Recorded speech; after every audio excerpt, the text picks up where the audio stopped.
Yeah, I believe so. Let me know if anything needs to be tweaked or changed, but we should be good. Yeah, I just tweeted it. Yeah, let me pull it up on my Cool. phone, make sure it's looking all right. Give everybody a minute to load in. Yeah, of course. I'll give a retweet Yeah, to you want me to Laz. rip through all the new followers we've gotten in the past 20 Yeah, minutes you too? can rip through it real quick. All right, we'll rip through it. Ernix season, thanks for the follow. Sparks, Zen Dom, Uh, Sparks FNBR, keep going. 67 Rainy, Flooding, Zen All Zen Dreams, grinders. yep.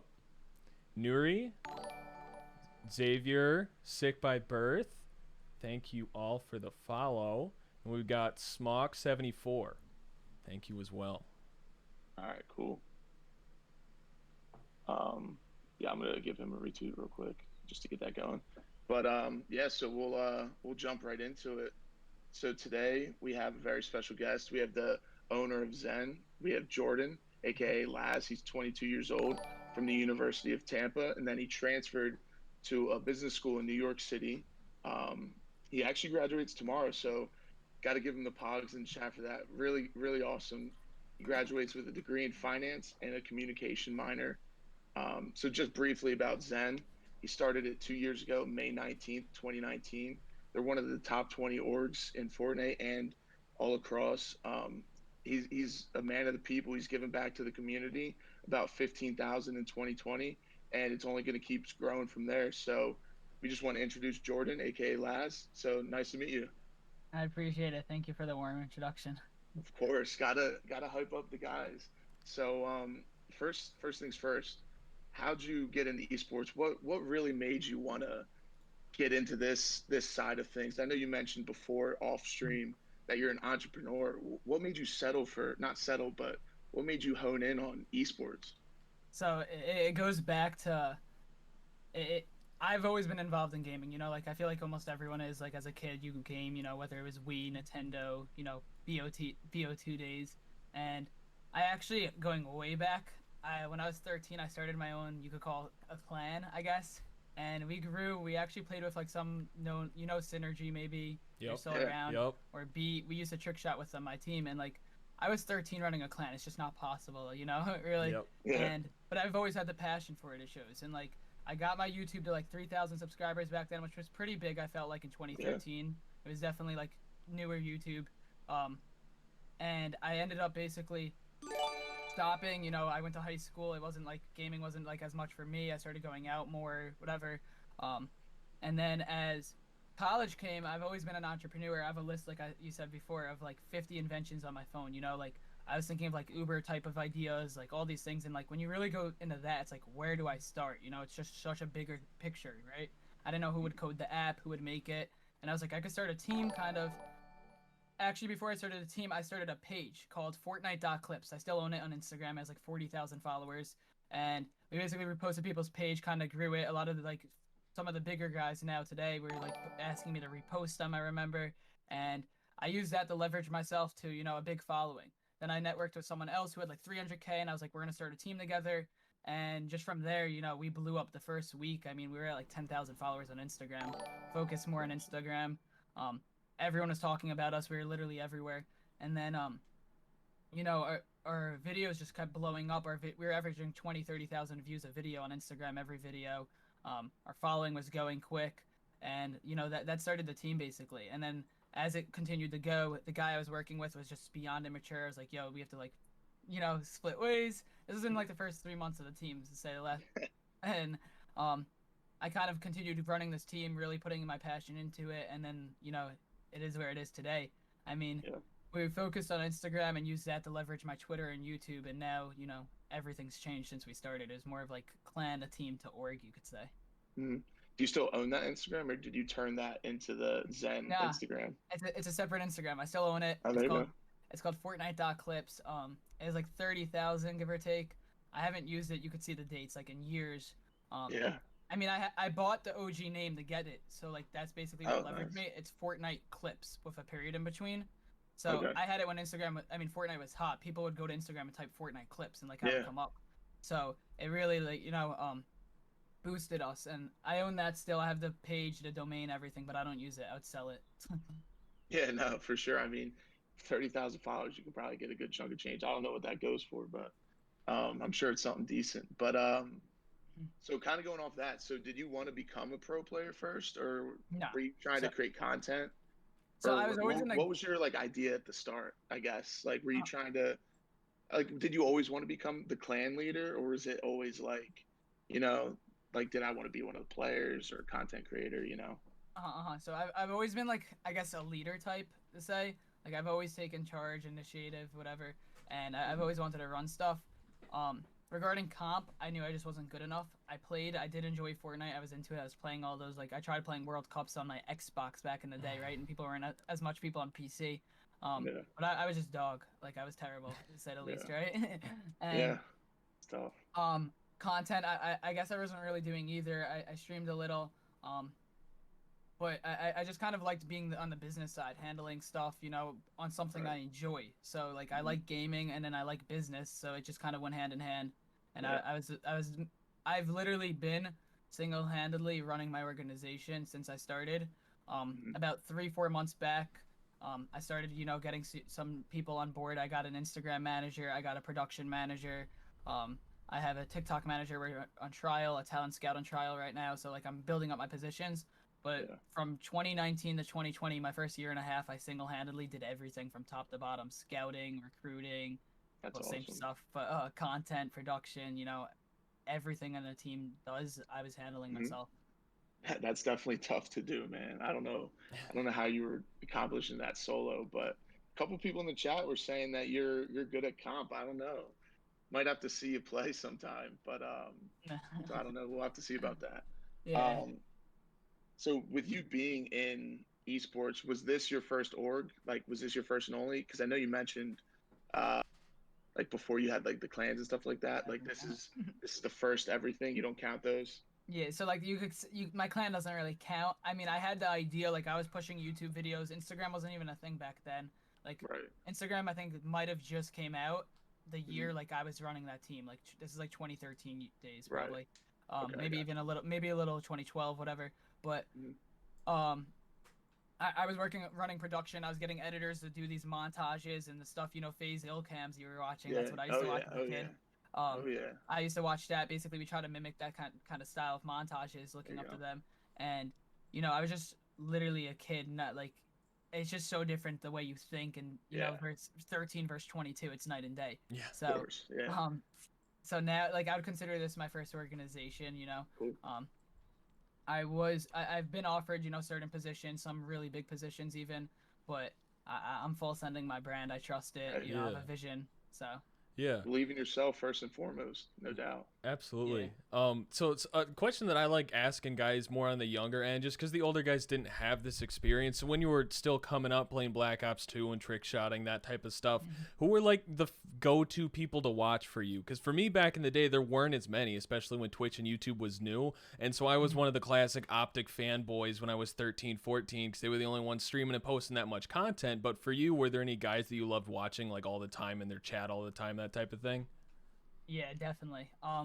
One of them being a goat, KYR Speedy. I don't know if you know the name.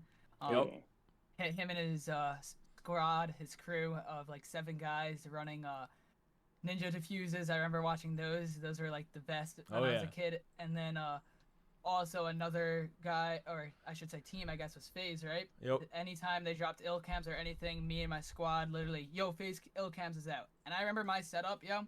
My setup is nothing compared to what it is today. My setup Mhm. was I had my TV in my room. I had a chair because I like to like sit 2 inches from the TV, Oh yeah. like how everyone Yep. gets close. I had literally a plastic table to the left of me with my laptop, my Elgato connected to my Xbox, wires running across my room, literally, Yep. and me trying to produce content with my Elgato. And Yeah. the content, just wasn't there. It was so much, time was different to say the Yeah. least. Yeah. So, I used to watch those 2 guys were my go-to. I mean, I've watched now on, to be honest, my YouTube, like what I watch, I don't really watch gaming anymore, to be honest. I watch like creators. I could go into that if you want to hear, but Yeah. Go I for it. definitely one of my favorite creators. I vouch, like I talked this guy up. His name's Eric. He's about 1.5 million Oh yeah. subscribers. Got I great content. best content on the platform. I mean, that guy, I hustled to network with him. I sat in a Zoom call for like 5 hours. My friends were all going out to the bar. It was like literally a few months ago. And I was like, yo, I'm staying home. Like, I have an opportunity. I sat in a Zoom call. He was like literally talking to fans. You could call me a fan. I sat there just hoping that I got a call with him to tell him about my brand, see if he had any interest. And literally 3 minutes before he ends, right? Like, right as he's ending, I get in and I'm on a call and I pitch my brand. I'm like, yo, I mean, within like 2 minutes, I gained 200 followers on Instagram. Nice. Everyone DMing me, yo, you're live, you're famous, you made it. Like, obviously, nothing happened. But his manager basically reached out to me. We talked. He said he's not interested at this time investing in esports because he's just on the come up. He's so young, but they'll keep me whatever in their mind. And I don't know, but I basically sat in to pitch that idea to him for like 5 hours. I waited to get that 2 minutes of time. Oh It yeah. was worth it. Yeah. I No. mean, that shows the dedication right there. That's awesome. Yeah. Yeah, Go ahead. go on. Oh I was yeah. gonna say, here you go. Yeah, here you go. I was gonna. Those type of connections, while they might not, result in anything early on, definitely down the line, those are extremely useful. I don't know how many people I've met really early on that it's just like, yeah, it's it's a guy that I'm playing Call of Duty with, guy I met on Twitter, or whatever, and those guys go on to do great things. I've got like one guy that I used to talk to a couple of years ago. He's still a good friend of mine. He went on to become a neurosurgeon, and now he's trying to like solve a bunch of diseases or big science stuff that I don't understand. But down the line, those things are going to be very helpful and very useful. So, while it might not have resulted in something at the time, I'm sure that's definitely, a good relationship you want to keep moving forward. Yeah, exactly. I take one of the things I've realized is take any call you get in life. Like, if you either are gonna get helped from it or you're gonna help someone else. So why not take the call? Like, I see it as like I take calls all the time. I actually took a call last night. I came home from not last night. It was like a week and a half ago. But I came home from dinner. It was like my girlfriend was going away for about like 2 weeks, and it was like she was coming over to say goodbye, whatever. And I was like, I have like 15 minutes. They're like, don't worry, don't hop in the call. And I was like, no, I'll take it. 15 minutes is 15 minutes. Like, I might as well sit. I end up taking, and I have a brand deal we're working with them now from that just 15 minutes of taking, and we're running an event with our community soon. I haven't leaked it, so I'm not going to say much, but just those 10 minutes of time, 15 minutes literally leads, you never know where it's going to take you.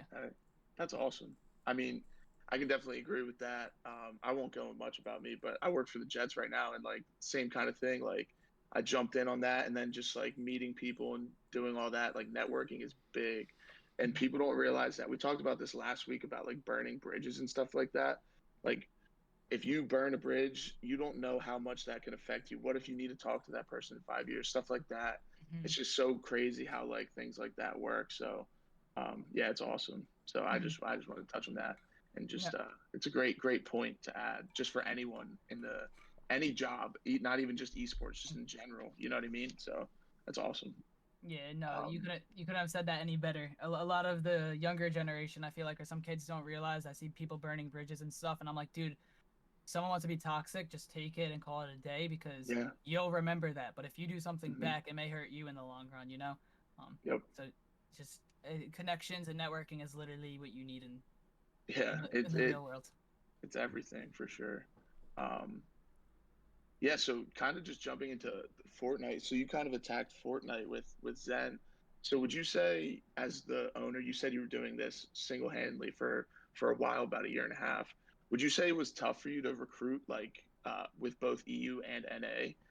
Did you find that being like a difficult task? Those I time feel like zones that are can never kind of be easy. difficult. Yeah. So yeah, we've had, so I focused NA mostly. I mean, two EU pros we had are huge pros today. You probably know of them. One is Louis, TT9 Louis. He's like 50,000 on Twitter.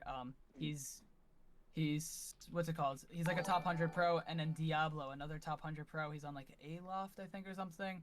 I picked him up literally as a nobody, had Instagram, didn't know how to use it, like was posting like sideways pictures of his placements, like lost. And I was like, dude, you're so good, but like, you clearly need help. I actually pushed him. He tweeted at me like a month ago saying like, I'm the reason he started Twitter. He wouldn't have one today if it wasn't for me.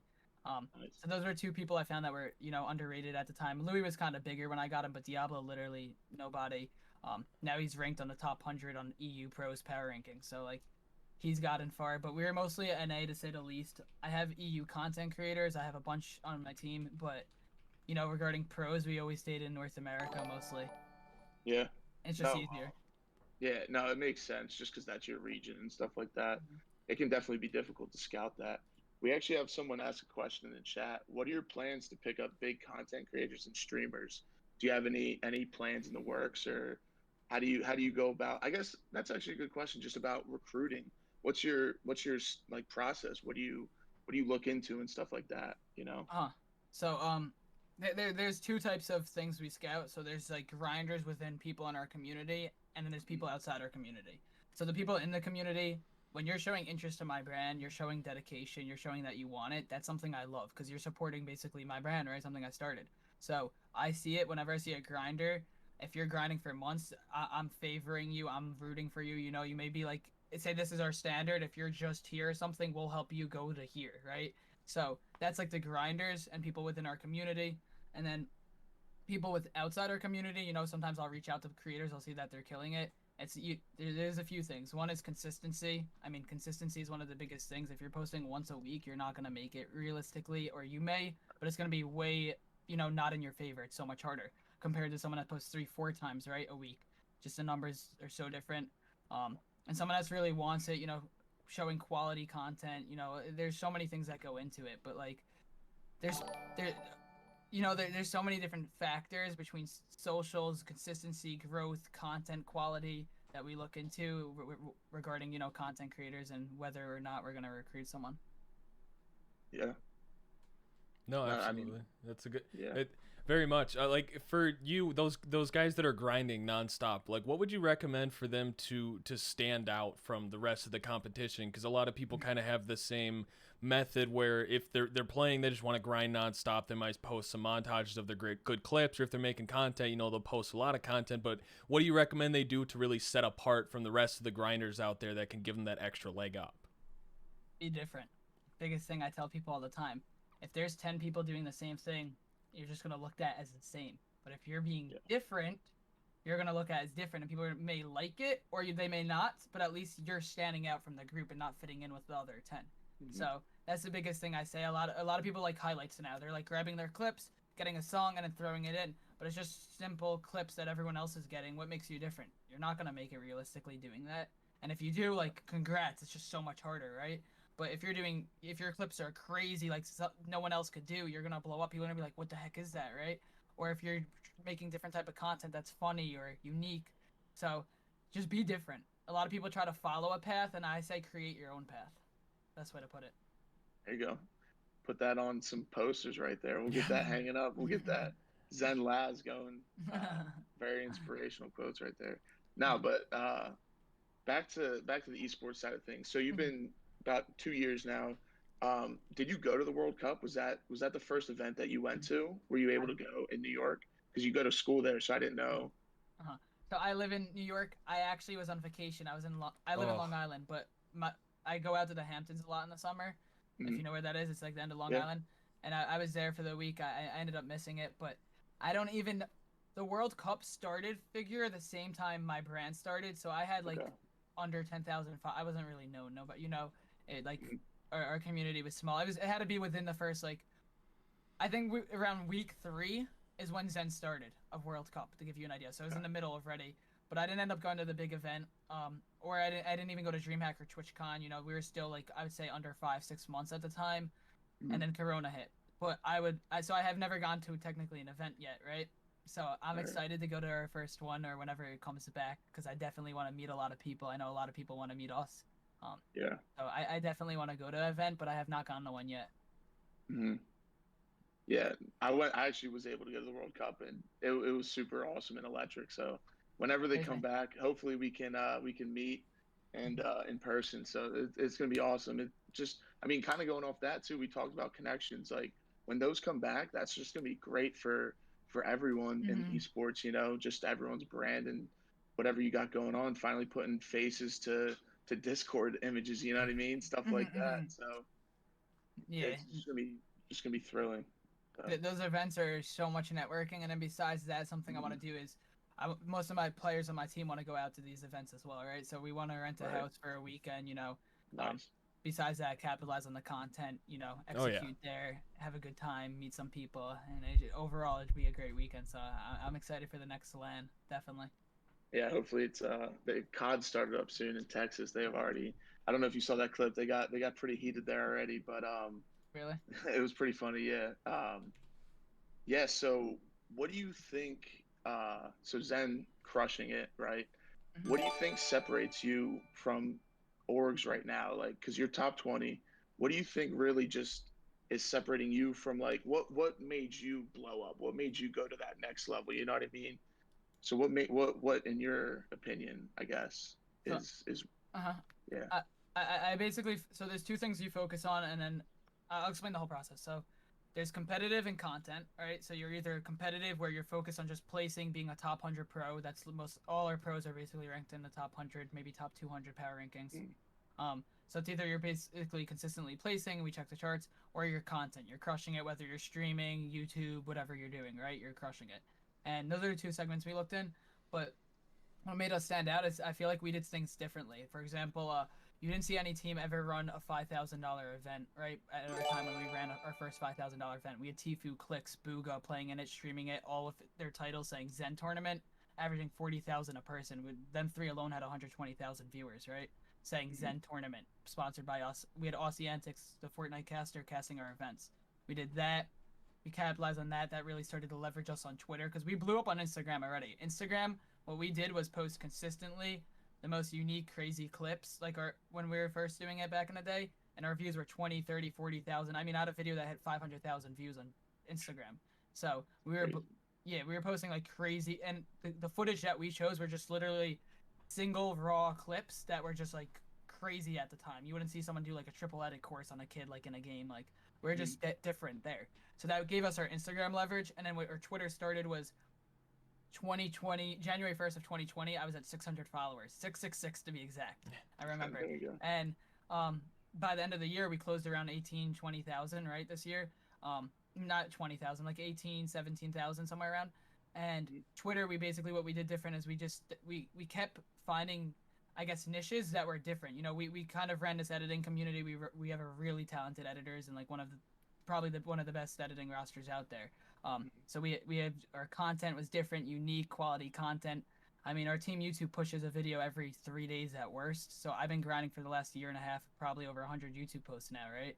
right. So we're consistent, different content quality. We have the competitive side, we have the content side, and then the teams. If you look in the top 20 power rankings and you compare every team to us, you're gonna say 90% of those teams are funded. You know, they have investors or they have an owner who's, you know, has big money or something, right? I'm 22, college student. I didn't have big money. I started this with nothing. And, you know, I built our revenues up, and then our profits I've been using to invest and just build us where we are. So Mhm, I'd say like we're one of the few teams in the top 20, maybe one of the only that have little to no funding, you know, and have built something. So that was also something that's really different than compared to you see 100 Thieves, Luminosity, G2 Oh yeah. right next to us, and then you see us, and you're like, dude, this team has nothing compared to them, right? So, Yeah. So is that a good motivating factor for you? Because like you listed Luminosity as an example, and I know it's not obviously it's not private information, but a lot of people don't realize that Luminosity is technically publicly traded on the Nasdaq stock market, and they're valued at nearly $1 billion right now. Like when you see that, is that motivation for you? definitely the fact that I could say I'm in a top 20 list, and you look at every team and you look at their worth, it's ridiculous. You know, these companies are hundreds of millions of dollars to billions of dollars, like you said, and then there's me, a startup who did this from nothing, and now placing, you know, better than some of these guys. You know, doing something with it, and you know, we're a bit we. Most people go in debt when they start an organization too. They're like, I want to start a team. They start buying all these players, videos, editors, everything, and they go into debt a lot. We basically just worked with what we had, continued, played with our profits, and reinvested. And, you know, we never went into that debt side.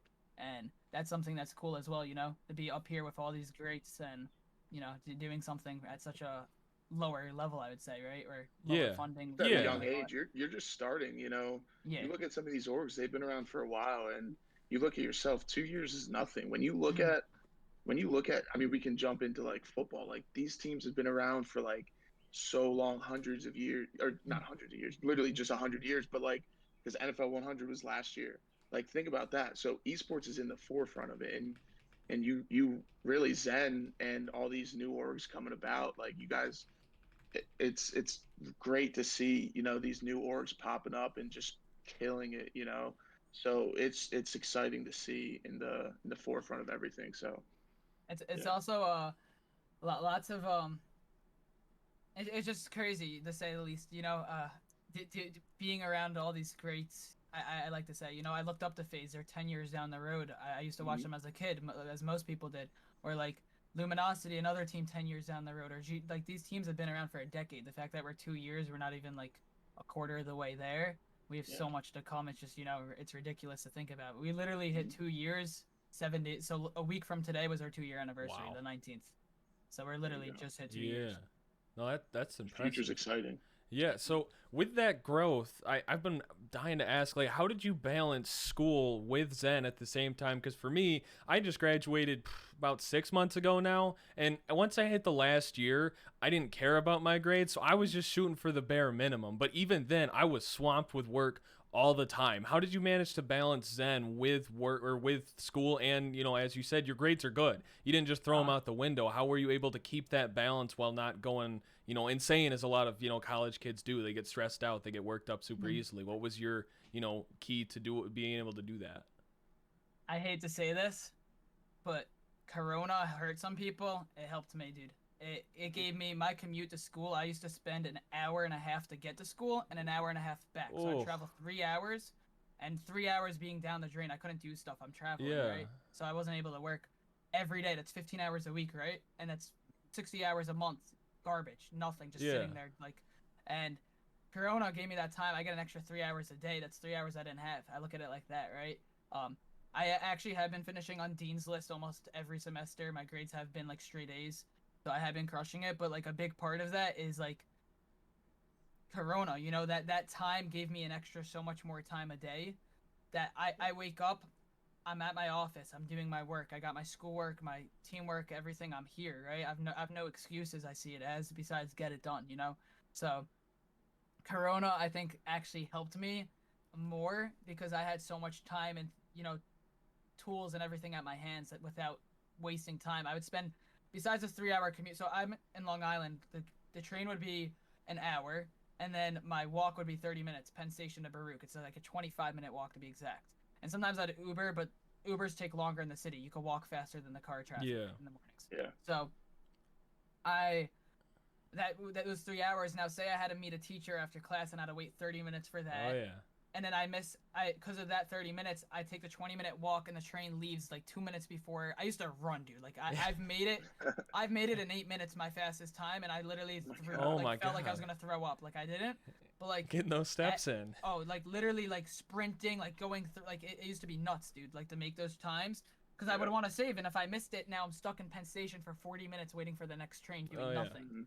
And then the service was bad down there. It's in the winter, dude. Penn Station is like Oof. 150 degrees, Oh my God. and then outside it's like it's negative 50, right? It's not Yeah. actually that intense. It's Yeah. like say 20 No, degrees yeah. outside and like Of 80 course, yeah. inside. But I'd be in my winter jacket, sweating, and then you'd have Oh. to take it off and hold it because you're running in a winter jacket. You get in Penn Station where it's like 90 degrees now. You're like holding it, sweating. It was the worst being there. Yeah. So Corona saved me. I'd say besides my 3 hour commute, it saved me probably 4 or 5 hours a day because there's times where I'd have to wait for a teacher. You miss a train, it all add up. So it started to really, you know, leverage to say my time. Yeah. Yeah. And you can hop from class to a Discord meeting or something like that easy for you now. So Exactly. that's like a nice perk there. I mean, obviously, run a terrible thing, but like Uh-huh. Yeah. Did My, it's a great it leveraged so many companies like in esports. So uh-huh. And my hours just opened up. Now I just did a group project. We're in I was in BPL, my final class. You have to take it when you're a senior at Baruch, whatever. And I'm in a groups, right? And at school, I'd have to take class back to back to back because I'm not gonna sit. So say I take class 2 to 3:30, and then my next class is at 6. What am I doing for those 3-4 hours in between? Nothing. So when scheduling classes, I'd have to find a good teacher that was back to back certain times. It's the worst. It was impossible. Oh yeah. Now I could take a class at 9 a.m. and take my next class at 5 p.m. Oh, that's because I'm perfect. home and I'm here. There's no commute. And then the other thing is group meetings. So like I have group projects and stuff. Yeah. I'd have to be like, hey, you have to meet me an hour before class or an hour after. Otherwise, I'm going home. I'm not sitting here all day. now I met with my group every day at 9 p.m. That's what we did, and it was just the best time. Like I'm home, like we're all home, like it just worked. So Corona really changed my whole schedule, and I lucked out those 2-3 years of running my brand is right when Corona hit. Yeah. That's perfect. Did any of your other classmates or teachers know that you own a big org? Because while you were talking about school, I was thinking of the meme where the guy sitting at the party, they don't know I own a massive esports org. The meme like that I've never seen it, but I gotta see that. Oh yeah, we'll have to get that sent over to you. Yeah, it's So did like your peers know about that? Was that a common topic? Because I feel like that can kind of be one of those things where like, hey, you should get me in there if the wrong guy finds out about it. Yeah, no, so it's something I guess I do like to talk about if it comes up, but I don't bring it up for no reason. You know, I'm not gonna be like, hey, whatever. But it's came up before when there's a few classmates that know. You know, I actually had a classmate who was helping me. He does real estate in New York. He's really good at what he does, and he was helping me with a finance class. We're working together in this class, and he actually told me, he's like, I'm starting my esports team with my friend, and I was like, that's funny, like, good luck. And he's like, yeah, you know anything about it? I was like, yeah, I own an org. It's pretty big. A little bit. And now he asks me for stuff all the time, advice and stuff, and he's helped me in class. So like one hand washes the other. He helped me. I'm gonna help you, of course. You know. So I've helped him and stuff, but that's like one funny story. But a few other times it's been brought up. People ask questions. They're like into it. But one of the best times was when I was trying to get my resume set up. My school is like literally in New York City, right? It's like easiest way to get jobs, like right by Wall Street. Literally, it's a connection. My school. That's why I actually transferred from University of Tampa to New York, because I didn't know I was doing esports. I thought I was gonna go into finance. So it's actually funny. I didn't need to transfer. Whatever. If I didn't transfer, I wouldn't have started Xen, right? But going back, I basically had to meet this lady to help me with my resume to make sure that everything's perfect. And I told her about my brand, and she was like talking me up, saying like, you're gonna be one of the best alumni, like all these things. And like that call I just always remembered, because like she talked me up so much. She deals with resumes for every single student, so she sees them all. And the fact that she was hyping mine up, saying like, we're so lucky to have you, you're such a great alumni, I took that into like, wow, like I really do appreciate that. And I remember the exact name of the person, and it's just something that stuck with me. Oh, that's awesome. That's huge. But she's someone that sees resumes, so she sees what everyone does, and the fact that everyone, and she's saying like what I've done is like crazy, and she's like, you're amazing alumni, like we're lucky to have you, like hyping me up. I was like, wow, this is legit. Oh yeah, no, I'll be honest with you. There's not many 22-year-old org owners out there, so I think you definitely stand out in that aspect. I'll be completely honest with you, but appreciate it. You kind of mentioned this a little bit with someone in your class starting up esports. What's advice you would give someone pursuing a career in esports, and one thing that you wish you knew at the start of your career, you know? I like that question. Your drive is a big thing. Making it in this community, or this whatever you want to call it, right, is a lot of people get like burnt out, I guess, or demotivated, right? And like you don't think it's going the way you want it to go. But if you're consistent on what you do and you think you're dropping quality content, it will be seen eventually. If you just stay consistent, keep dropping quality content, keep doing your thing. Like if you're recruiting like shitty recruits, you're posting shit content, like it's bad, like then why are you doing it, right? If you think it's quality and it deserves to blow up, I mean, just stay at what you do. That's the biggest thing. Like I remember there was I've never been demotivated, knock on wood, I'm lucky. But there was one day that besides this one day, I was like, yo, like, is Xen gonna really make it? Like, should I keep doing this? This is like over a year ago. And like, I was like, dude, I've spent so much time. I push probably 8 hours a day on this brand, give or take, every single day. And I was like, I'm spending so much time, like, say if I'm just wasting my time. And then I was like, I enjoy it at least. And then I'm like, but then it's like demotivating. And I remember that day, it was sitting on my couch just thinking.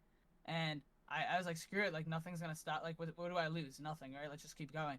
And now look where I'm at, and like the amount we've done since then is huge. So it's just motivation. I feel like a lot of people they get demotivated because they're like, it's not gonna work, or I can't. Why do people quit?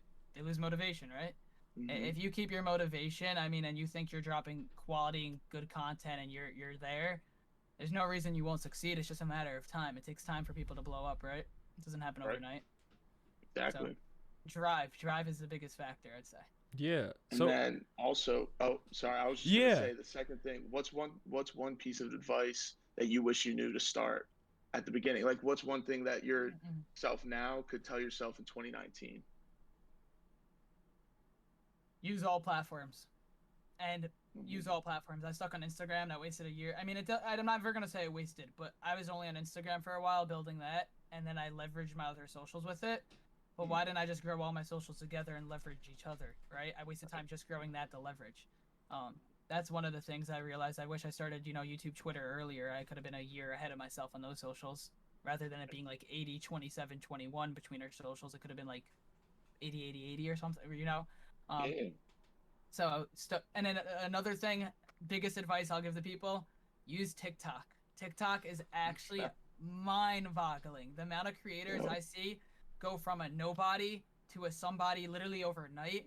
I have people on my team, so many creators. I can name like dozens of people I know that went from averaging 10 viewers to averaging 100, 200, 300 viewers, making $100 a month to thousands a month.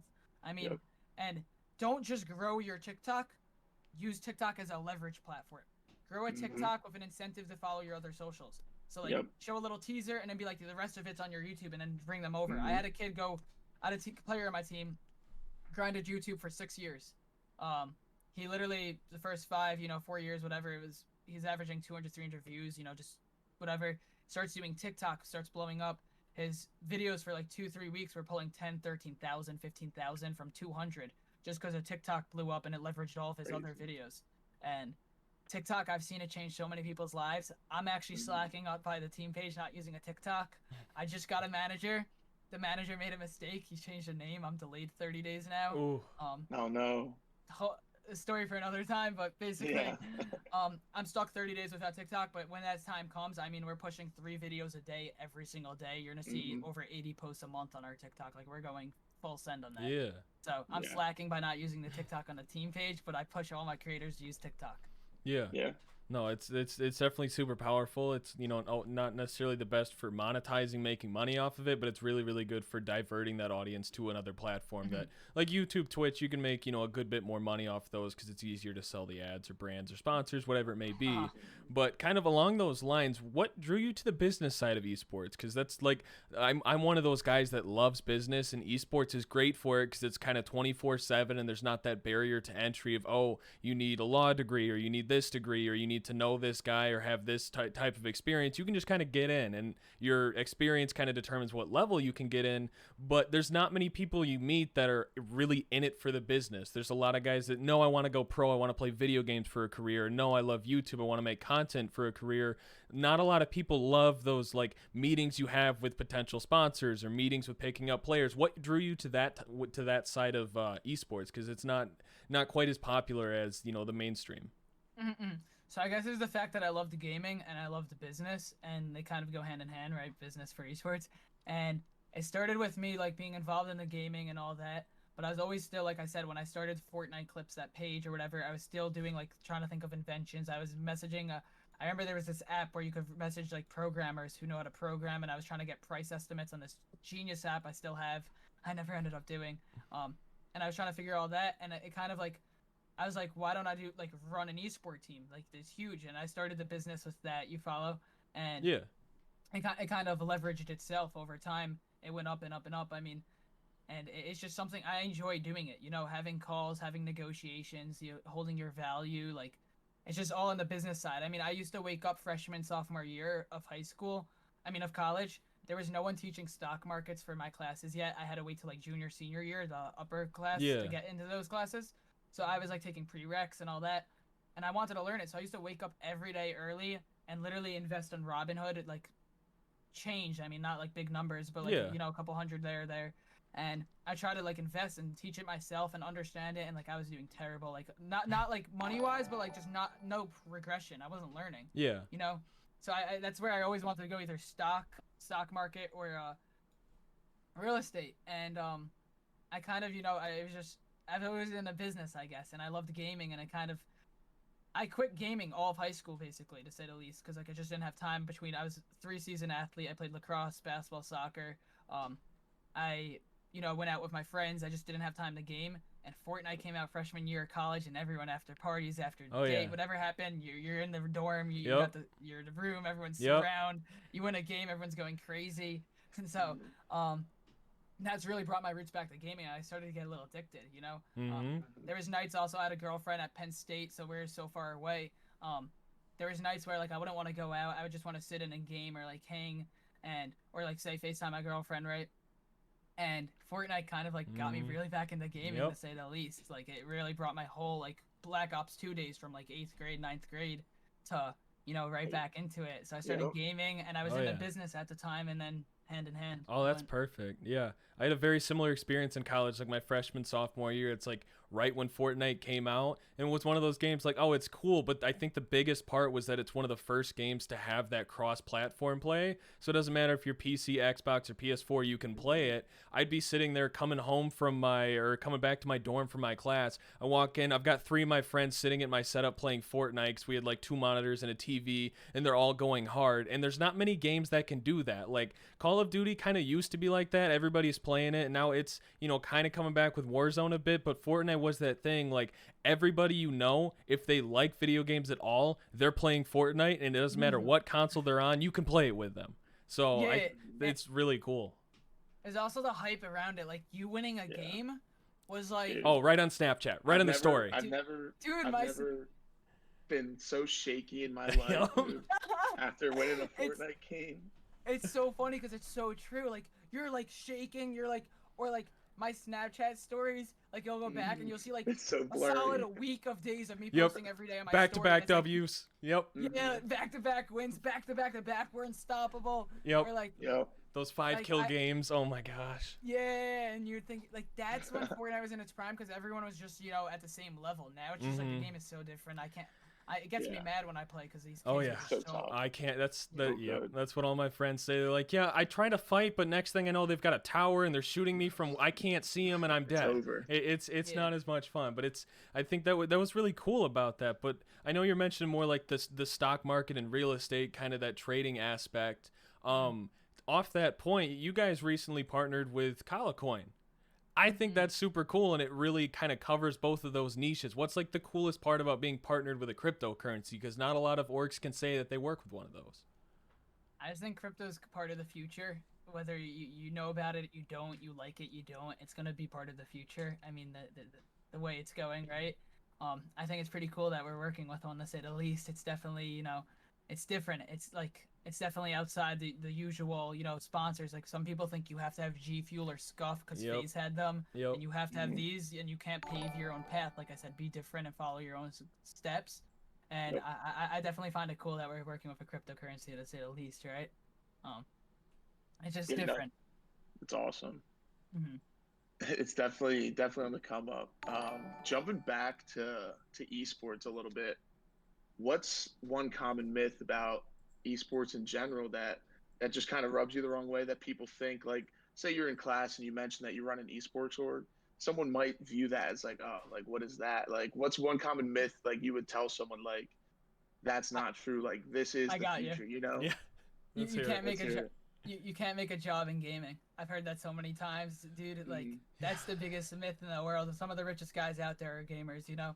I mean, dude, the amount of times, like, my parents even, like, used to be like focus on school, whatever. When I started this a little bit, they were like chill out with the gaming. Now they're like, get on the computer, go. Yeah, why aren't you working? Get on it. Yeah, like, cause they see the success and things we've done and like what's happening, and it's just the amount of people that think like you can't make a, like, even if I call my, like, especially the older people, right, the older generations, like my grandma, like if I call her and she's like, yeah, but you can't do that forever, and or like my girlfriend's hairdresser, right? She also cuts my parents. Specific. Yeah, it's literally specific. This happened last week. That's why. She was cutting my girlfriend's hair, and she says to my girlfriend, she also cuts my parents' hair, like my family, whatever. Yeah. My mom and sister, whatever. She goes, what's Jordan's plans to do now that he's graduating college? And he's like, he's gonna continue working on his brand. And she goes, he can't do that full time though. There's not enough money in that. Like, what's he actually gonna do? And she's like, he's gonna work on his brand. And like, he's actually gonna do that full time. And she's like, he can't do that. And like, kind of like insulting me in a way. And I was like, okay. Like, I wasn't there, you know. She told me a few days later. But I was just like, okay, like, you know, it's just like, kind of rubs me the wrong way. It's like an insult you're saying. I know she doesn't mean it in a bad way. She's just like But like people don't think this is Yeah. an industry to make money, yet it's passing movies, it's passing music, it's Oh, the yeah. biggest, Yeah. fastest growing industry out there. Yeah, so Mhm. I had something similar when when I was working my 9 to 5 job before CarterPulse. I ran like a small org with a couple of my buddies, and we were going to an event. It was a big Smash one, and so I put in my time to request off from work. They're like, "Okay, what are you doing?" And I'm like, "I'm going to a video game event." Oh, what's that? It's people playing video games that are really, really good, and everybody loves watching them.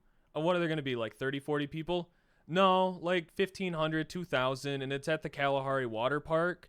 And then I brought back pictures to show them, and they're like, "What? Why are there's so many people there?" And I think a lot of people don't realize the scale. I had 3 or 4 months ago, one of my coworkers at my previous job. He was one of those guys where like he's just a super interesting guy, has tons of stories, and he was telling me how he knew Devin Booker from when they played in high school, went out to visit him at his place in Arizona, met Selena Gomez at the party, but there were still people there talking about the FaZe Clan party because there was one in Arizona going on at the same time. And once you like realize that, it's like, oh, celebrities are into this type of thing and people are really investing the money. A lot of people think you can't like make a career out of it, but if some of the sponsorships and partnerships were more well known, you could see that you can easily make a brand off that because you make a living off that. It's not that different from traditional TV. They get their money from ads and sponsorships and partnerships, so you can do the same thing in gaming. Once you get the viewers there, everything follows suit. Yeah. Once you have a following in anything, you hold value realistically. You know, you're an influencer to say the least. Yeah. You know? Mhm. You talking about athletes, you know, Myers Leonard before that whole thing happened. You Yeah. know? But I knew him about 2 years ago. He's a nice dude. Before the whole drama, I'm not gonna get into that, but Yeah, no. he actually sent me that jersey. He signed my name and stuff, and that's literally through Nice. Fortnite. Through Fortnite, just Yeah. playing with him. That's awesome. He met me on Fortnite clips. Basically, we started playing together. That page, I told him about my brand. He was interested in it, actually. This is like I had probably under 20,000 followers. The man is, so much bigger on all of his socials, everything. Mhm. But I wanted to bring him on as an investor. I was building my relationship, and then he joined FaZe and did all that with them. And Mhm. right there went out the door, the opportunity. Yeah, yeah, But yeah. I mean, I remember I used to also get DMs from like NHL players, baseball players. I think there was a football player like Kurt Benkert. He was on the Falcons. He plays Yeah, Fortnite. yeah. He's like involved. I think he's with Xen or something, whatever. He used to Yeah, reach. These guys used to message me though, regarding getting involved and stuff. With Fortnite clips, me posting their videos, I'm getting featured. They all wanted that, so Yeah, yeah. a lot of athletes are in this. Yeah, I mean, we can't discuss much of that, but people are like sports teams are definitely interested in all that. And Juju, someone just mentioned Juju in the comments. Like Juju gained his following. Like, yes, Juju's a good football player, but Juju, if you probably broke down Juju's following, it's probably 75% of it's from gaming. To be honest with you, That much? like this, maybe not 75%, He's a but big like player, but like it's definitely up no, there the gaming side. I'm a Steelers fan, and like I love him, and the Steelers travel well. They have great fan base, but I don't know. I would say, dude. I mean, he went from like just like 500K coming into football to he has like probably like what 2-3 mil now on Instagram. Stuff like that. He reached out to me also. Yeah. He basically, this is when I was on Instagram. He was like, "Hey, I know your team is killing it. I'd love to have you guys play in an invite-only tournament. Message Nice. me." I was going through my DMs one day, and I was like, "Juju." I click on it, and it's him. It's a group chat with me and like 6 other organizations he put in and himself. And I was the only one to answer, So I ended up being the only. That's yeah, crazy. The other 5 teams missed out on them. Oh man. Crazy. And I basically was like, "Yeah, I'll accept." Ended up, we played in his event. And then I pitched the idea, "Yo, you looking for an investor?" Actually, to him. I mean, are you looking to invest in an esports team? Because it's like, shoot your shot. And he was like, "Yo, you guys are doing amazing things. I love what you're doing, and we could collab. But I'm trying to do my own team." Yeah. Which is He's got like his own Team team going. Diverge or something, I think. Something like And- that. And I was like, just thinking in my head, like with the money he has, the following, the network, like if he joined someone that could do it full time, the amount, where we'd be at versus him doing his thing. But I shot my shot. He wasn't interested. It doesn't hurt. I mean, you see athletes in it all the time. Like, you probably saw this. Obviously, Kyler Murray joined FaZe. Like, Bronny joined FaZe. Like, Huge. got all these all these people joining like these orgs and stuff. So it just takes one. Like if Xen got one, it's just boom, next level. You know what I mean? That kind of thing. Like Zen's already big, but like that would just be like awesome to see. You know. I recently got. I don't want to leak too much. You know, I can't really say numbers and stuff, but I recently got an evaluation on my brand that was triple an evaluation I got in December. I declined. That's awesome. And they're pretty big people. They're all like verified. They're famous. People would know them if I said them. Yeah. But I'm not going to talk about it. But that's something, you know, that came literally just from gaming, you could say. Yeah. Right? And and there you go. All that. Yeah. and stuff. We're not. I mean, I'm not in a rush right now. I'm doing this without any funding, right? So I'm not in a. It's not a race for me. It's you know, it's not a marathon, or it's not a sprint. I should say it's a marathon. We got a long way to go. Yeah. So I'm in no rush. I'm hearing out our options, but it's definitely crazy, you know.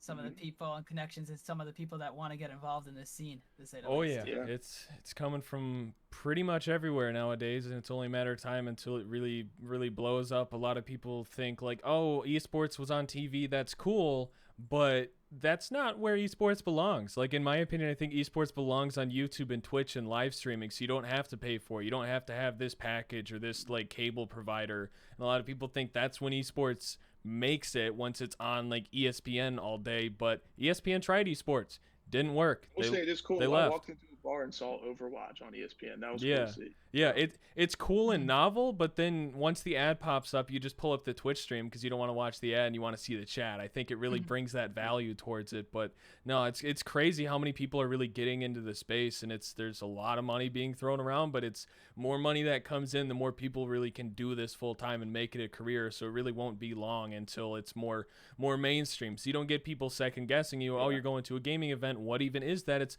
oh, well, I know what that is. My son does that. He's playing this game. Do you know anything about it? And it's an opportunity to help people learn about it, so it doesn't have that negative stigma that, you know, a lot of people had back in high school, where they get bullied for video games, or you know made fun of for doing that type of stuff. Now it's starting to be the thing that everybody wants to do, and it's awesome to see it go in that direction. Do you ever think there'll be an esport, like a full league like the NHL, MLB, with commissioners? Dude, I talk about this all the time. I know. I talk about it all the time as well. You can go. Yeah, I want to hear your piece. Yeah. I think that it's something like, if I make it at least in this industry 10, 20 years down the road and I have a big enough influence, it's something that if someone doesn't step up to, I'm going to try to step up to. I've always thought about it, like, why is like someone with a big enough influence that's known not like at least try to piece this together.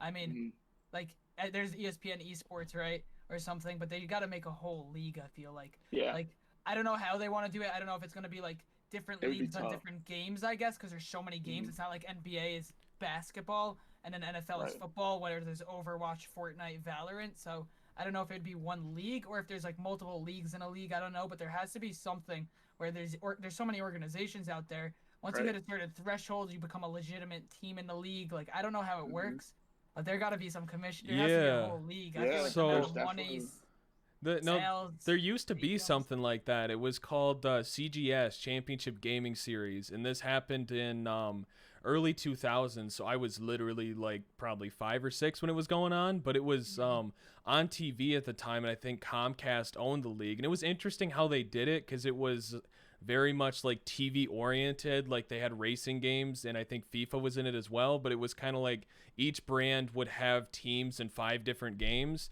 So then when they played somebody, it would like give them points based on all 5 games. And I think there's definitely like an opportunity to do something like that, because it'd be super cool to see like Xen play against Cloud9 in Fortnite, but also in like League of Legends, Valorant, and Call of Duty, and see who's the better team overall and incorporate all of them. I think it'd be cool to see it go that way. But when you're talking like commissioners, I think the closest thing to that right now is probably the NBA 2K League, where I think about 24 of the NBA teams have like their own 2K teams. And what's kind of cool and interesting is they do a draft every year. It's like a pick and protect thing, where you like keep your best players, and then the rest of them go into the draft pool. And so then there's a draft every year, and it's super cool to see. I don't think it's quite there yet, but it's really cool to see big like NBA brands coming into that aspect. And those guys, they have really good YouTube brands, because that's something that 2K does really good. It's just the viewership for the competitive aspect isn't quite there yet. I think it's just a matter of time, though.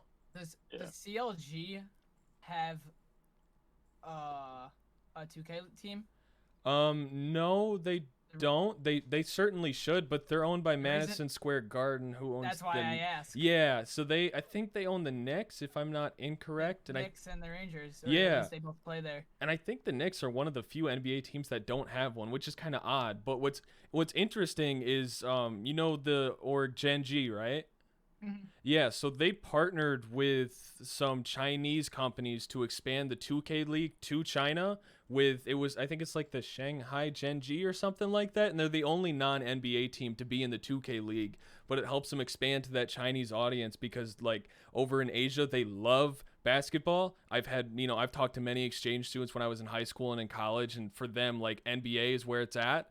And it's cool to see those markets kind of merging together. But it'd be really cool to see like the Bulls esports team playing against Xen and NBA or in Fortnite. Because I see like there's a lot of NBA teams that are in it, but I think they're kind of being a little restrictive with how they go their brand. Like, you know, a lot of NBA teams own these orgs, but I want them to like merge the names a bit. That'd be super cool. I'm pretty sure also is NHL doing something like that. I remember there was an NHL team that had an esports team. Yeah, or something. I think it's in early development. Something I know what you're talking about. I haven't heard about it in a while, but I think they're working on something pretty similar. It'd definitely be cool to see. In the next decade, if we could get some league going on, at least team versus team. I mean, go on. Oh, I was just gonna say like the NCAA, like I played college football and all that. The NCAA oversees girls like soccer, men's soccer, all these sports. You know what I mean? So like you could have a similar kind of concept where you have one big overseeing committee. Obviously, NCAA is a little corrupt, you know, but we'll talk. That's a different time for another conversation. But like, you could have like an NCAA like form where you have the Fortnite league, you have this league, you have this league, and you're still under one brand, like entity, I guess. Yeah, exactly. And it kind of like the NFL and the NBA, they have the NFLPA where the players can come together and protect themselves, and that's what lets players protect themselves. That I don't want to boost CarterPulse, but that's the one thing I saw because I was working in the league in NFL, and I saw that, and that's when I went to Pulse and Kev about like starting this because some of these players weren't protected, you know. So that's kind of where I came about to them about that. So like protecting the players and like down the line having a contract that's this is standard for Xen, it's standard for FaZe if you accept and join this, you know. So I think I've always thought about that. I don't know how it would work, but that's kind of my take on it because you have to have definitely equality between everything because you don't want anyone obviously getting screwed over. So that's kind of how I thought of it. I don't know how it would be probably like impossible, I guess, to start with like a draft. I guess draft new upcoming players or something even. But a draft I feel like would bring hype some of these upcoming like. Oh my god. Like think about like imagine Clicks how big he is. I mean that wouldn't work because he's already signed. But imagine how many kids would be watching him get drafted. Just like the free agents, maybe, you know, like whoever signed, like their contract stays, like they get floated in, you know, and then like maybe like the free agents that come in, like or if someone's ending their contract, you know, like they're up in the draft, you know, they send back to the like draft. Oh yeah. Who knows? I don't know. If it's like the first year, they would get sent back or something like that.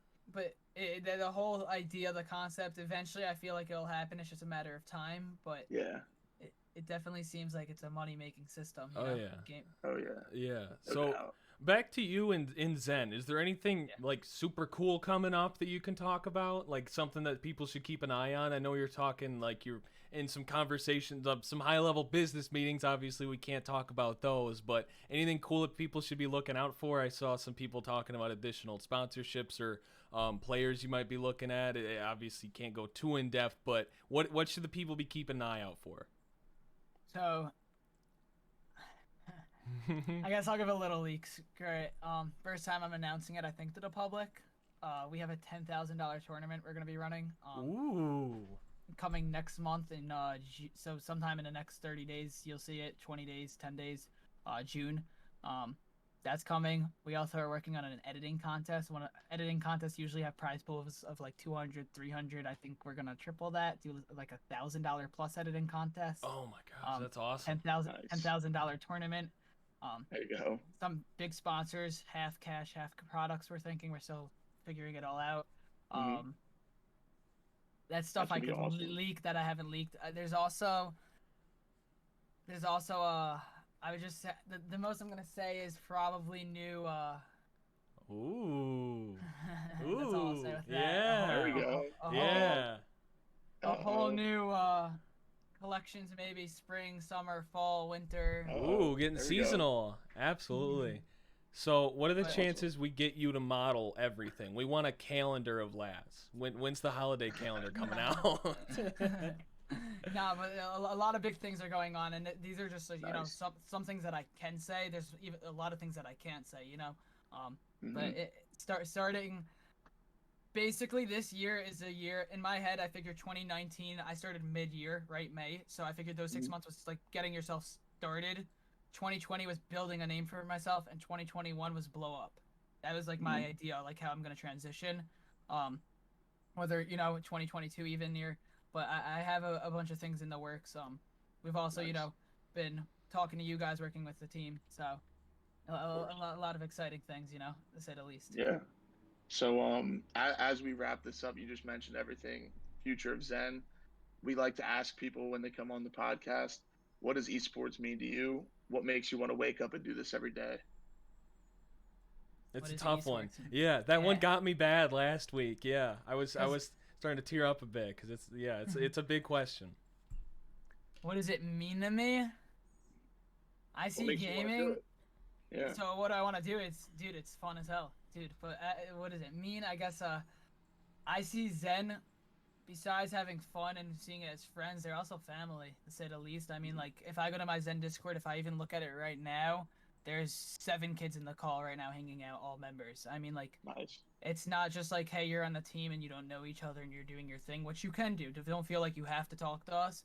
But I have some of these guys are best friends. They're homies. We push each other. So it's family, you know. Family is, you know, there for you, got your back. You do things. So that's a big thing that we enjoy, right? I mean, why do I want to do it? It's also fun as hell, right? It's something that you enjoy. Yeah, of course. And then the money, there's huge money. I mean, I'm not caring for the money right now. I don't need it, right? I'm just on that grind to get to that level in a few years. But the money's huge in this industry, to say the least. Yeah. So between fun, family, and money, I mean. Yeah. I don't think it gets better than that, to be honest with you. So. Some people have to work. And then you could enjoy working. You know, you could hate work, and then it's if you hate working, it's work. But if you enjoy working, I mean, you're just having fun. Yeah. It doesn't get better than that. No, it doesn't even feel like work at that point. So you're just having fun with the guys. I mean, some days will be harder than others. Like yesterday, I woke up at 11 a.m. and I went to bed at 1 a.m. So and from that time, like I go to bed late. Like last night, I go to bed at 3 a.m., 4 a.m. all the time. Yeah. But my schedule is screwed. But I get it. Yeah. Yesterday, I spent 13 hours straight, no distractions, no stops, just meeting after meeting after meeting. And the worst part about some of those days is if I'm recruiting, say, we just picked up 2 grand finalists today, for example. They'll be playing this weekend in the World FNCS Grand Finals for, what, $300,000. Watch them, cheer them on. Yeah. Or like 2 of our players, Mojo and Jagvir, shout out to them. They placed first in semifinals going into the finals this weekend. They literally just killed it, placed first. But with sorry. What was I saying? I kind of got distracted with that. The meetings all day. No, sorry. Oh, the meetings, yeah. Doing calls, like when I'm scouting and doing, like, it's, imagine having a call, like an interview for a recruit, but you can't do 10 recruits at the same time, right? You have to do 1 recruit at a time and do that same call 9 times in a row. I mean, each call is like 40 minutes, give or take. I'm sitting here for 6 hours repeating myself over and over and over and over. Yeah. I'm burnt. I had 4 companies we spoke to. I mean, like, all these other stuff going on, production. But so yesterday was like a 13-hour day, no breaks. So some days like that are going to be rough. And then you have a day like today, I got all my work done, where after this podcast, I'm done for the day, you know? Nice. So. No, yeah, that's definitely, it's. Some days will be more fun than others. Yeah. Sorry, I great didn't mean benefit. to laugh in the middle of that. Pulse. No, Pulse said, "Enjoy that lifestyle now. Wait until you get a wife." So that's just what made me laugh. I laughed at that. I know No, you're a good guy and hard worker. I didn't mean, yeah. no, your laughter Pulse didn't just, even throw me off. It was actually like I just lost train of thought. Like it literally had nothing to do with your laugh. Yeah. Yeah, I just that's good. went. No, yeah. Yeah, that's That just Pulse threw me off too. So he's yeah. always throwing in those random jabs. Yeah. But Yeah. yeah. You guys work hard though, definitely. Your team out here is crushing it. Also, you guys have been killing it. So, and for any people that don't know you guys, I vouch you guys ridiculously. I say if you need an attorney and you're in esports, you go to this team. Like they know what they're doing. You know, you need help with anything, go to them. Like I literally send you guys to anyone I speak to because you guys are just crushing it day in and day out. Great to hear. Thank we you. appreciate that. Absolutely. For sure. Absolutely. I think, yeah, it's definitely something that esports offers that not a lot of, like, jobs do, because there's going to be, once you scale up, get the big orgs, they're going to be the 9-to-5 jobs, but majority of jobs in here, it's super flexible. You can get some jobs where it's you set your own pace. The more you work, the more money you get, and other ones where you do have the meetings, but it's really nice, something that I've definitely enjoyed, where it's flexible. If I want to go out to lunch and have lunch with one of my buddies because I haven't seen him in a while, I can do that, just adjust the schedule and we're good. But there definitely are those days, I know exactly what you're talking, where it's just meetings. Have been in one of those, especially when the players get a little anxious and the org gets a little anxious. Next thing you know, you're in 20 hours worth of meetings in one weekend. It could definitely happen, but that's what makes it fun, makes it worth it, because then you get the other days where you just get a full day of free day where you just get to do all the cool, awesome ideas that you have in your head and really get time to execute those. So that's awesome. I think you guys have a ton of great things going on. I learned a ton from this podcast alone. I didn't know a ton about you guys before, but I think you've got a load of potential coming on in the future. And I think definitely one thing that helps set you guys apart is you, Laz, because that's something that a lot of orgs don't have, because they'll come in with big VCs. We're spending millions, but we don't know who's the captain of the ship. How can I be a fan of somebody without knowing like who's leading the charge? But when you get guys like you that are in the Discord, hanging with the community, talking with people, it's so much easier for it to feel like a family, because the guys there. They're not super distant guys that you don't even know. It's the family approach, and I think that's really something you bring that helps differentiate you guys from the rest of the market. Go on. Sorry. No, I was just kind of going off Connor, just like saying, like, just allowing you to jump on this podcast. Like, people get to see who you are, and we'll like meet you. That's our whole purpose of this podcast. We want to put faces to names in this esports world. So we're trying to, like, we're CarterPulse. That's the CEO of Xen. Like, that's what we're trying to accomplish with this.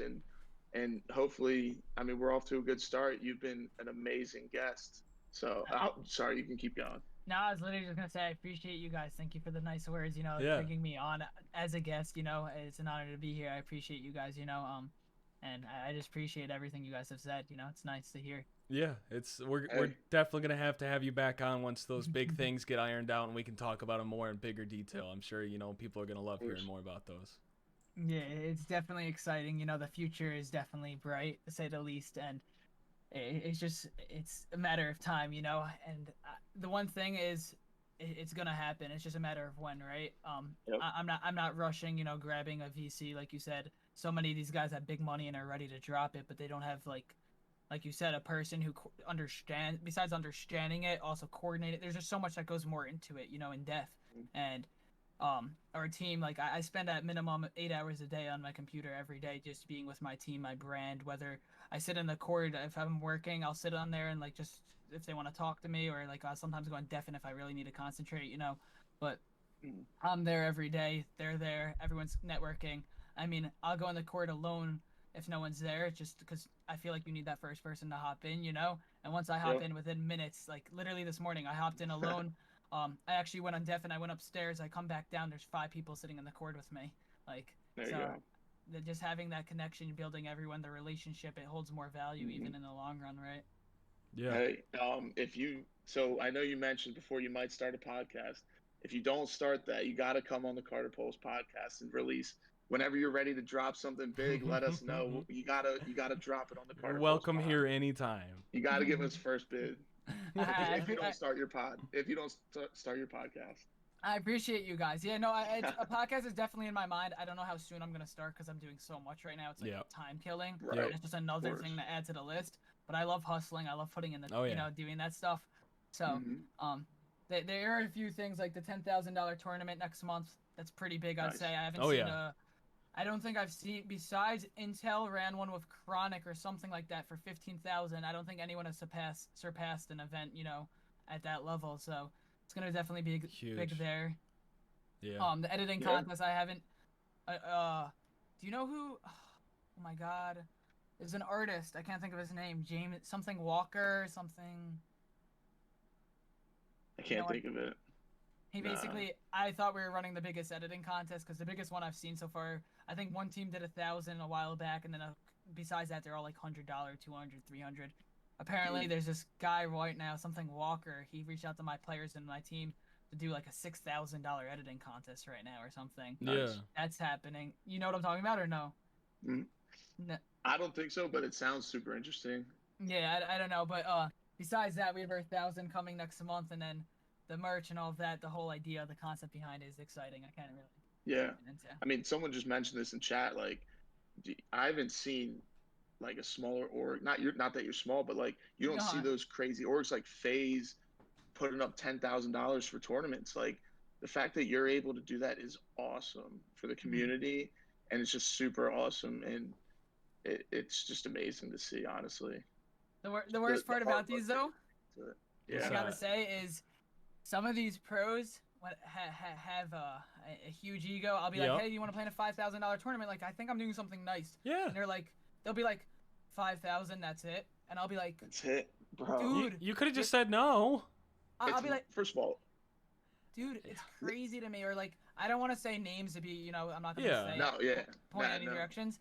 But dude, I was literally had every pro down to play. And I have a pro that literally runs the scene, to say the least. And he was like, none of them are playing if you don't up the prize pool. And I was like, they're all down. Like, what do you mean? He's like, I'll run practice over it for free. And I'm like, why would you do that? Like, I'm just not getting it. Like, something must be like missing. What? He goes, up the prize pool. That's dude, what? Yeah. I'm $5,000 due too. It was like, yo, that's a lot. If you're that good at the game, come and win it. If you're that good at the game, then that should be your money. Yeah. Like, like, so dealing with that, and then setting up the league, making sure everyone plays. Yeah. We do 3-day event, running tournaments are probably the most stressful things I do. Just because it requires the most, like, being on top of your computer for like the whole week, no days, no hours off, like messaging everyone, making sure they're locked in, making sure they're doing this, that, and like I have to hit thresholds for these companies to give me 10 grand, 15 grand, 5 grand. So I have to do the backhand and stuff. I'm like, literally, those are the worst weeks, They go successful every time. They reach our $5,000 one reached a couple million people. Our Twitter impressions alone were at 1.5 million. And that's just Twitter, not including Twitch, where I had 120,000 live people in front of just Booga clicks and Tfue alone, huge. Right? Yep. Nice. So they've reached millions on end, but I mean the hours on end you put into that to make it like run. Yeah. It's worse than any of the other meetings or things I do. I gotta say by far. Because they make it difficult. If they were just like, yeah, I'm in and whatever, it could be so smooth. But it's like dealing with like, hey, like threats in a way, like, hey, they're not playing, and like if they don't play, their audience won't see it. That's 80,000 people I'm missing. I need you to play. Yep. And like, that's the worst part about it. And I always do it when there's no event. So we're running it in July because there's no FNCS, there's no Cash Cups. It's literally gonna be a dry month. We're gonna run it, and it's just like, running into those is what makes it so much worse. The people that are like. Once the ego comes out. Yeah. No, you definitely don't want that, and you hate to say it, but sometimes in esports, the ego is pretty prominent. It's there for some players, not everyone, but for some people get lost in the sauce a bit. It's all dude. Right. I was speaking to some people yesterday, like doing scouting for grand finals. Yeah. I have players that have literally. I don't want to give. I don't want to. Yeah. There you go. Yeah, no need. They ask for budgets that are just like ludicrous. The best way to put it. Insane. They'll be like, they'll have 100 followers. They'll be like ranked 100, like 80th in America, like not even like our best pro, like not even in there. And they'll be like, we want like thousands a month. And I'll be like, dude, you have 100 followers. Like I could help build you, grow, do all these assets, help you with, like, I don't know. Some people just like that. I don't know. It's Some some of the asks are Trust pretty me. crazy nowadays. And then other guys, like, you'll have someone that's triple his size, Yeah. triple his power rankings, ranked top 50, wanting 1/3 of his price. Yep. And, like, I'll be like, dude, this guy wants, like, you know, some what's going on? Yeah, yeah, to say the least. it's crazy. A lot of it's more on region based too. I feel like it's the people you're around. So like, if you deal with, like, when I scout, like, West is gonna be way less egos of people compared to East usually, just how it works. Yeah. Or Yeah. you know, the bigger the region, or probably EU is the hardest, right? How big they are. Right. Yep. Yeah. But Yeah. it's just it's stuff you got to deal with. You know, I deal with it all the time, whether it's scouting, tournaments, events. You just gotta hustle. You know, you can't let that stuff get to you. Fine, don't play. And every time they said they're not gonna play, I'm letting you know they came back on the day of begging me to play, being like, "Please, can I get an invite?" Funny how that works, right? 10 out of 10 times it's happened. Like, it's never not happened actually. And it, like, literally my last 3 events, I could say it happened on every one, where they're like, "We're not playing," and then the day of, they're like, "I'll retweet it, I'll shout you out, I'll do anything." And I'm like, dude, as much as I want you, you have 500,000 followers. If you retweet it, it's gonna help me so much. I want you, but it's the day of, and for that to happen, I'd have to kick someone out because I had someone replace you. I can't kick someone out, then I look like an asshole. Yeah. So it puts us both in, like, a shitty position now. They want in and they're upset. Like, just say yes the day 2 days before. Yeah. And not a little bit of a they heads wait till up. last minute. Because they wait till last minute because they want to see if I let them in just without, like, doing whatever. Yeah. And they don't get it, and they're like, "Fine, I'll do everything. I'll even do double what you asked." And I'm like, "No, like, this It's not gonna happen." Too late. Yep. Yeah. No, It absolutely. happens a lot in this Yeah. industry. Yeah. No, it'll be exciting though. Yeah, I'm super pumped to watch that tournament. I don't usually watch a bunch of Fortnite. I just get lost in the sauce with the schedule. It's so there's like 18 qualifiers for everything. I get so confused. But seeing the org run ones that are much more straightforward. You go to the website, you go to whatever you need to do to figure out what it is. You don't have to jump through a bunch of hoops. Those are my favorite ones to watch, and especially, you know, I'm sure you guys are going to get some really great players involved, and it's going to be kick-ass. I'm super excited to see it, and you guys have a load of stuff coming up. Very exciting. Yeah. Very excited. A big event too this weekend. FNCS Grand Finals. Our West boys. I have, like I said, Jack Mojo plays first going into this event, semifinals and heats. So they're crushing it. They placed 8th last FNCS. They won 12 grand.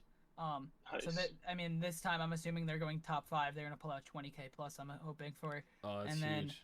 that's this weekend and Saturday, Sunday, or Friday, Saturday, one of the two. But and then I just picked up 2 more grand finalists that are going to be representing. We announced today, right before the podcast. Nice. Actually, I picked them up literally minutes before. Huge. That's awesome. So we have them. I mean, they were picked up. We spoke before, but they were announced today. Right. It's official, yeah. Yeah. So we have like 4 or 5 guys in the grand finals, which is exciting because it's only the top 100 pros on each region.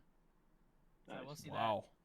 Awesome. I mean, Insane. like we said before, Xen's killing it. Top 20. You guys, good luck to your guys this weekend. Yep. It's gonna be awesome to see. Everyone keep a lookout for the tournament. Follow Xen on all socials. Follow Laz. You know, you got to really support the boy. You know, he's a great guy. We just met, but he's been working with CarterPulse for a couple months now, and he's just a great guy to work with. So, appreciate you. Yeah, is there anything you want to leave off with, or whatever you want to say? Plug it out. Plug it out. Plug everything. If you want to follow me, my socials on almost everything are Xen_Laz, Twitter, Twitch, Insta, you know. And then my team, Xen, you can follow us on anything, XenGG, Xen.gg, whatever it is, you'll find us.